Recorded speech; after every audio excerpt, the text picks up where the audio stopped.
Welcome to the Goblin Hideout, the NFT Finance Podcast.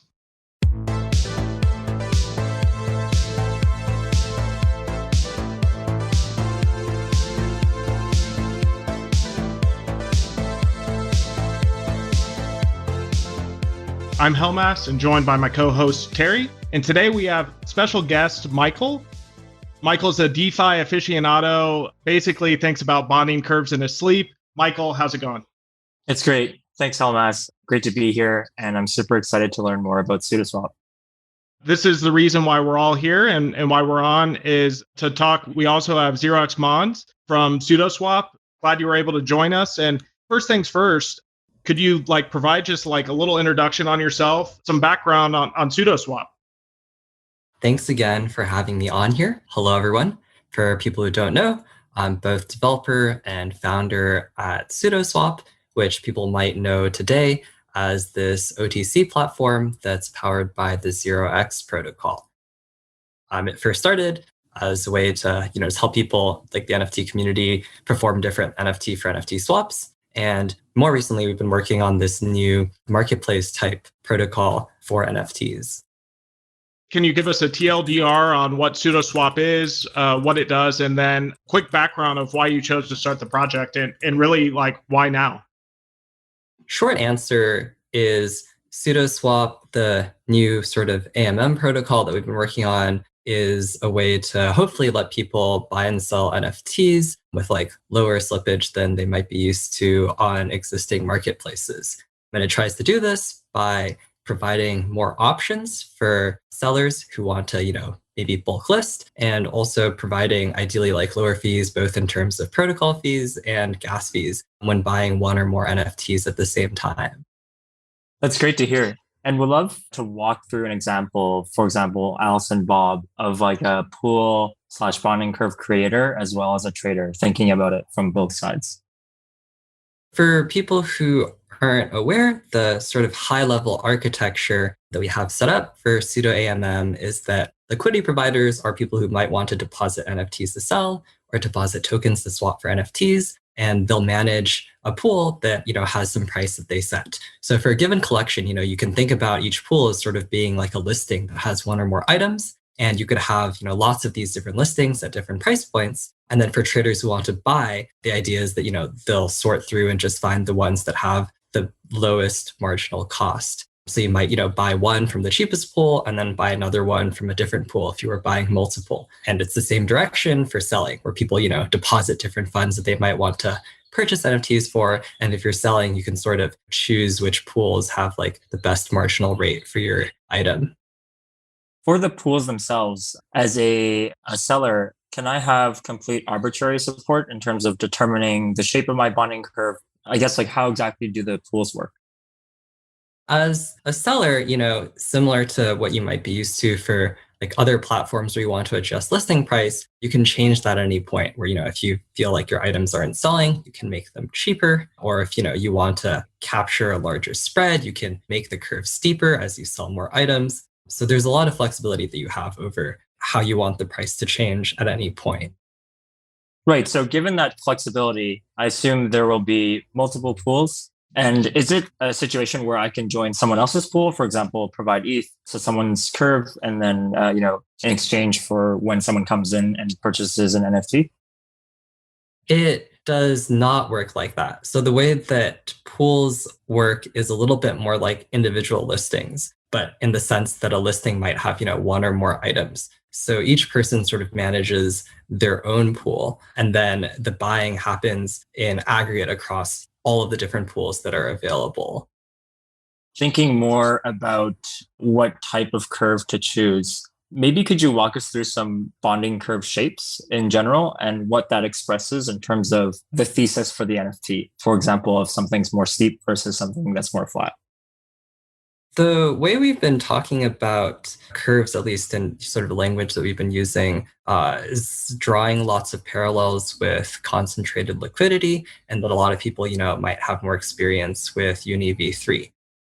A bonding curve, right, is transformation that you can use to apply, and you can dictate how your price changes as buys and sells come in. The ones that we start off with sort of at launch that we have live right now allow people to specify either like a fixed increment or a percentage increment that they'd like to change as buys and sells come in. So you can sort of imagine, depending on how many items you have in your pool and how far apart those increments are, you're in essence picking, some price range that you're selling your items over. Like you might be selling them from 0.1 to 0.5 if you had like 5 items and the price went up by 0.1 each time an item sold. The way that you can think about pricing is if you have less items and you set larger increment, then there's going to be sort of gaps where your items aren't being sold, but you're covering a larger range. Like both inventory count and price increment are like the sort of two things that go into this. I understand from reading the docs that the bonding curve shapes that you guys are launching with is kind of limited at the beginning, but then you guys sort of want to go to arbitrary support. And this is where I was curious, right? Like, would you guys support a shape that's like not continuous differentiable?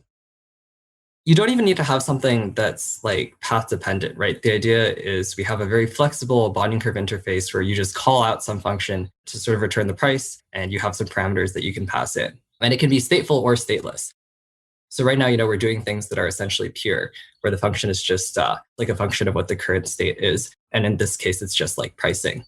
But you can imagine, things in the future that might, for example, be inventory aware or time aware, which is the thing that we're excited by. You can do theoretically things like LBP style curves where, price sort of decreases until a buy comes in, and then you adjust it upwards. But you have the same dynamic happening like once no more buys come in.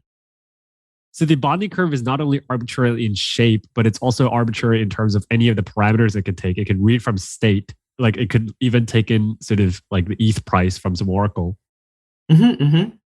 That's interesting. What are some applications you guys are thinking about then? Like combining arbitrary bonding curves with like arbitrary inputs? Like obviously, it's like to me, a limit order would be interesting first and foremost. What you guys are thinking about? A lot of the feedback we've been getting sort of as we roll out like this really early UI iteration with people in the community has been making things lower complexity. So while sort of like the geek in me is thinking about, lots of really fancy curves, I think that most people will probably want as many parameters abstracted for them as possible. So a lot of our thinking has been how we can like better standardize and make default some of these options. So that's sort of like the pragmatic thing. On the like theory side, as I mentioned, I'm really interested by time-based models where you can basically adjust your price sort of according to demand or what the market looks like. So you don't need to precisely pick like the right floor price to start with. There have also been some ideas we've had where if you're doing a curve that is providing both a buy quote and a sell quote, if there's a way that, you can be aware of how much you've made from fees and then sort of move those towards offering better spreads. So those are sort of like the two more out there ideas that we've been thinking about. Right. So it's almost like an AMM of an AMM.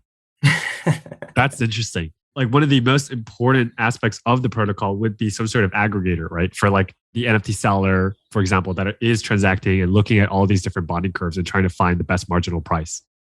Is that sort of like how we can think about it? Like how does aggregator work today? Like how will it work tomorrow? How are you guys thinking about its evolution? What you said is exactly the thing that we have going on where, behind the scenes, right, we have an indexer running that's doing the sorting for you so you can see what the lowest marginal price is to buy across all of the pools. And the hope is that because all of this information is on-chain and indexable, we don't have to be the only service provider doing this. Like obviously, we have an incentive to do so because we want people to use the product. The whole point of the product is to provide better pricing. So, we're going to be running it ourselves. Another thing that we're excited to be able to talk about is unlike more conventional off-chain order books with on-chain settlement, you don't have to rely on just the product service provider to give you access to the listings, right? All of this is accessible yourself as long as you have access to ETH. Even going back to Michael's question, whether someone else can add to your pool, it's almost irrelevant because as long as you replicate the bonding curve, it's necessarily like the same thing, right? Because it'll get routed to one and then, as slippage increases, it'll get routed to the other. So it's like, oh, got it. That makes a lot of sense. And sort of like moving on, like I saw on your blog that you largely foresee floors, which, we kind of also at Goldman Sachs see as somewhat like in the long term being fungible within itself, right? Being traded via these like variety of bonding curves. Do you see fractionalized one-on-ones as also applying here? I think fractionalization is difficult to do with our current model. Like just being upfront, it's not something that we have set up where right now, trades have to deal in whole numbers. So I think fractionalization is not something that like our protocol specifically is well equipped to handle. It's an open question, like how much of future demand is going to be surrounding fractionalized one of ones. Some of the moves that like Fractional, for example, have been making and encouraging people to use like 1155s as the fractional pieces instead of ERC20 tokens seems to be sort of tapping into the right demand where people want, something that feels like its own item, even if it is still a fraction. Just like a completely separate thing. I was just thinking about it. Like, why not have the ability to create arbitrarily bonding curves for ERC20 tokens as well? Why specifically for NFTs? What is like the core benefit for both like the seller and the trader, the seller and the buyer here? There's maybe two answers. The first one is token to token AMM protocols are very saturated. And we made, some specific design decisions to support NFTs specifically in terms of making transfers cheaper or doing things in bulk that wouldn't lend themselves well if we were dealing with just fungible tokens. So I guess one is that, we didn't want to compete in this market because it was something we were less interested in. The code is less adept for. And what's the other one? There sort of is a lot of good infrastructure for arbitrary curves already that between Balancer v2 and Uniswap v3, I think there's already like a lot of flexibility that people can have for figuring out how they want to price their fungible tokens. Sudoswap would be even like the next level of arbitrarily transaction logic there and arbitrarily bonding curve logic there. Just like going back to the protocol and composability, you mentioned how you see a lot of, number one, like complex ideas be able to express through this. And number two, like a lot of the desire to become simple. What are some projects that you'd personally like to see that use Sudoswap as like an infrastructure layer? What are like the possibilities that people might not be talking about today that might be sort of important tomorrow, later on? The most exciting use cases for me are sort of opening up demand for NFT trading or NFT token inventory management from entities that can't easily participate today. One example is projects that might want to do buybacks of their NFT. I've seen, projects on roadmaps might say things like, we'll commit X amount of ETH towards sweeping any item on like an OpenSea floor that's below some amount. But this is like really hard to automate, keep track of, audit, et cetera. Whereas in our case, right, you can simply set up an on-chain pool that people can sell into and everyone can see, how the price changes, like how much liquidity they're committing. Also, because pools are on-chain, I'm excited because it's a lot easier to plug and play with things like existing Gov tokens or multi-sigs, where now, you can set up buys or sells or trades without needing to delegate some like trusted individual in your multi-sig to sign off on the order or something like that. And you mentioned catering to different parties and just providing like a whole new experience. From kind of like a UX/UI perspective, what do you feel like are the differences between buying on an NFT on OpenSea, let's say, versus Sudoswap? Ideally, the goal is to have them be very similar, where the actual AMM logic can be fully abstracted, right? Users just seeing the price that they're going to pay and then can check out. So that's the thing that we've been working towards.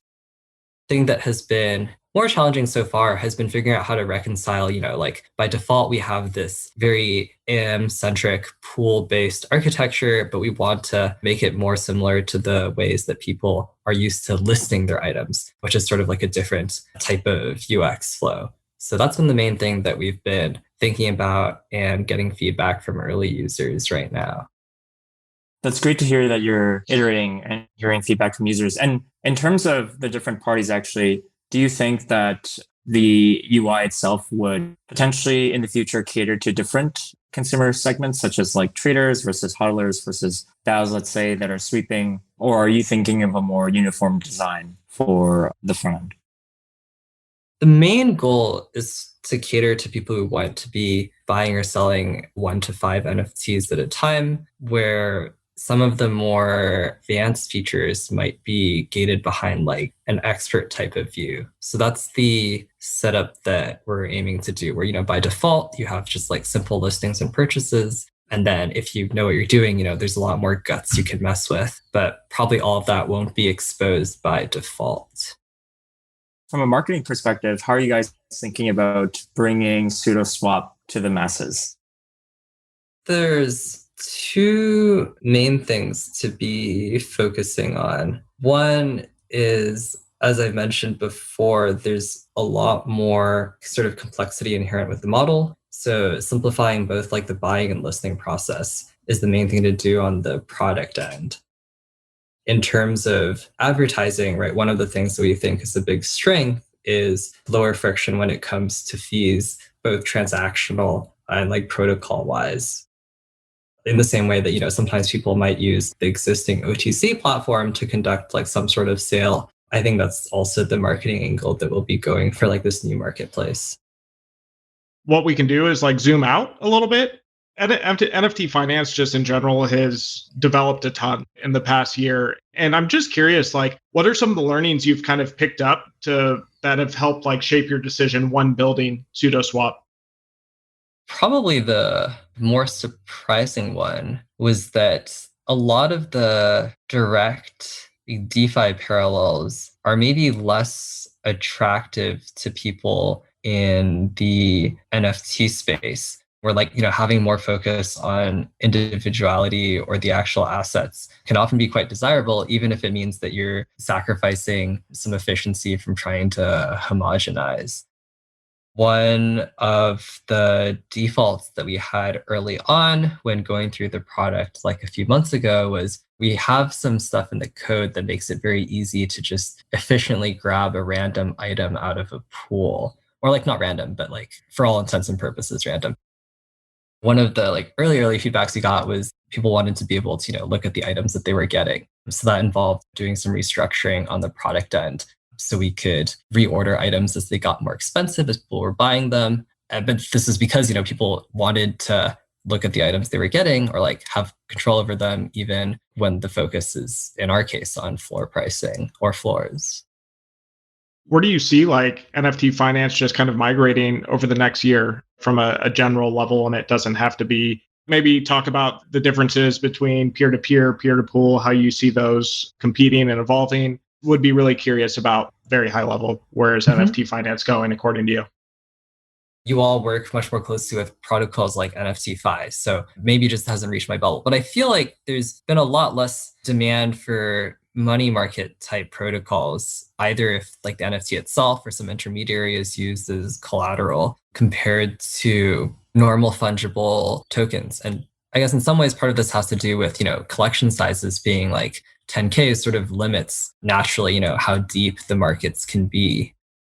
Money markets is sort of catered to like one collection at a time, can run into a lot of difficulty unless, the community is both happy to set up very liquid ways of buying back, or, if it's like a collection that has people who really want to leverage up or something like that. There's also been some new protocols in both the Oracle and synthetic space, and both of those sort of go hand in hand. But again, it feels like NFTs are definitely like the prime example of where there's a lot of long tail stuff happening, where, maybe aside from like Bored Apes obviously taking up a lot of mind share, there's like a lot of different protocols also vying to be the next, quote unquote blue chip. And I think this means that approaches which are able to support like a wide base might end up capturing a lot more value, maybe still moving into like the near future. It just on that note, when you mentioned oracles and synthetic spaces, part of what Sudoswap would allow is you would allow almost a visualization of the exact, like currently on OpenSea, you can visualize that as well, like the bids.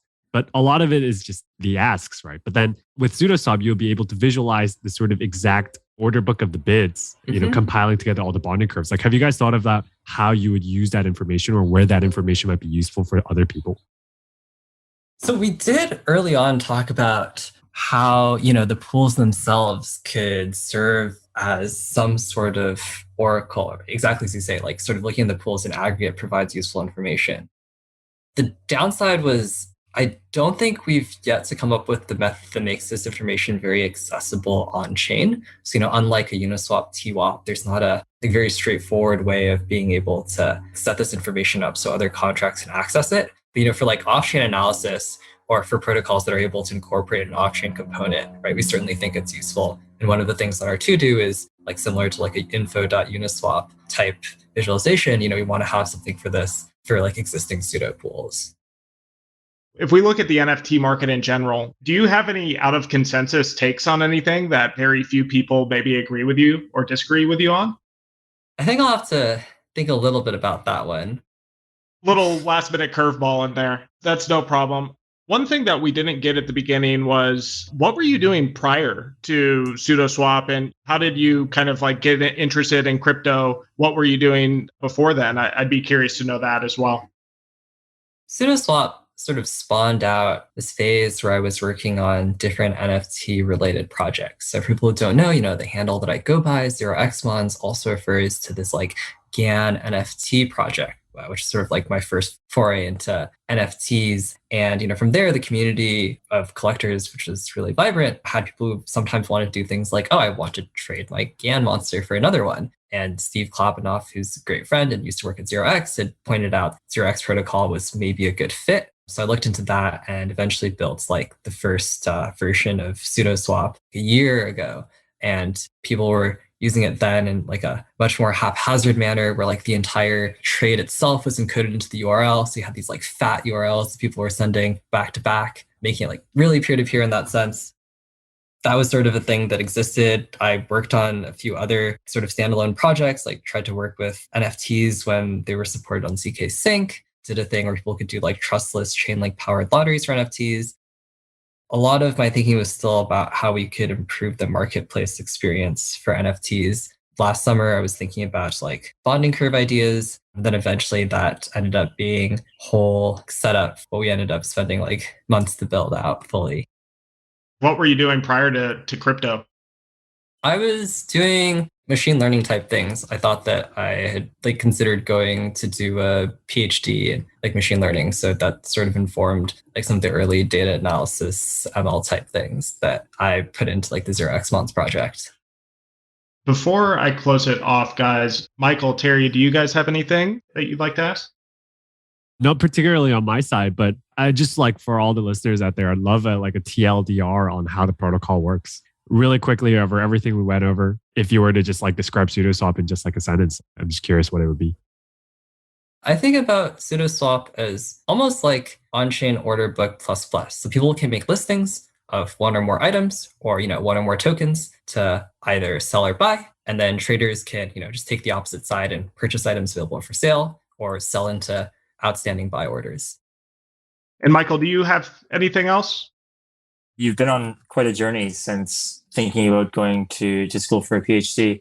What's like time you faced hardship and how you overcame it, and maybe how it applies to what you're building at Sudoswap in terms of just general building mindset?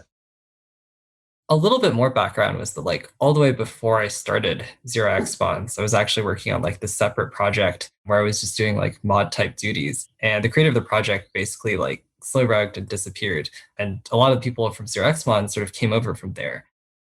I was like really grateful for the people that came over. And that was really rough because I had basically just been rugged as well. And a lot of the focus there was, like being mindful of the community and trying to like continue to work on things that could deliver value.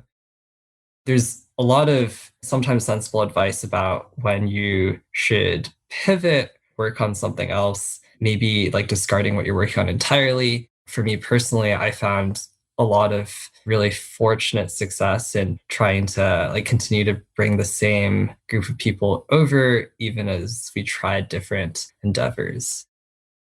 Where can people go to learn a little bit more about Sudoswap, and how can individuals come in and contribute? We just recently open sourced the code and verified everything. So if people go to docs.sudoswap.xyz, they'll find, information about the contracts, what the addresses are. And we also have Discord link set up. So people want to, hop in, ask protocol type questions, code type questions. That's where we'll be hanging out. We're like slowly always adding more people to like the UI that we have set up to get feedback. And sort of the next big thing to look forward to is when we like finally open it up for everyone to try. Thanks a ton, Owen, for coming on. And thanks everyone for listening in. Michael, Terry, always appreciate you guys. Thank you so much for having me.